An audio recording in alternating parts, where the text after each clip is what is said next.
दरम्यान या सगळ्या प्रकरणानंतर आता आरोग्य अधिकाऱ्यांची बाजू जाणून घेण्याचा आम्ही प्रयत्न केला असता त्यांनी दिलेलं उत्तर हे आणखीच धक्कादायक होतं। शासनाकडून देण्यात येणारं उद्दिष्ट पूर्ण करण्याचा आमचा प्रयत्न असतो असं म्हणत त्यांनी हात झटकण्याचा प्रयत्न केला आहे। की आता 6 किंवा 10च्या ऐवजी जर आपण 25-30 लाभार्थ्यांना सेवा द्यायची असेल तर मग त्यावेळेस आम्हाला अडचणी अशा निर्माण होतात की आमच्याकडे 6 आणि 6 एकूण 12 रुग्णाचे 2 वार्ड असतात। 2 वार्डामध्ये आम्ही जास्तीत जास्त 12 पलंगाची व्यवस्था करू शकतो, परंतु त्याच्यामध्ये बेड किंवा चादरी, बेडशीट आणि पांघरूण याची आम्ही किती पेशंटची व्यवस्था करू शकतो।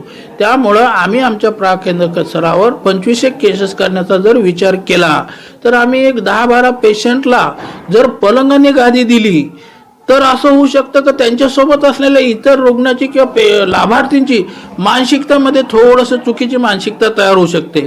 म्हणून आम्ही काय करतो, 2च वार्डामध्ये खाली बेड टाकून गादीसह पांघरूण वगैरेची व्यवस्था करून असे 25 ते 30 लाभार्थ्यांना आम्ही सेवा देतो।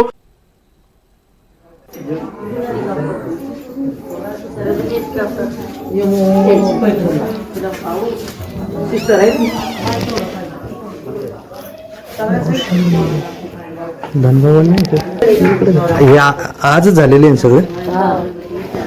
किती वाजता झालं तुमचं सगळं?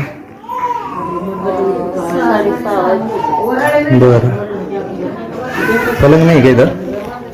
पलंग नाही आहे?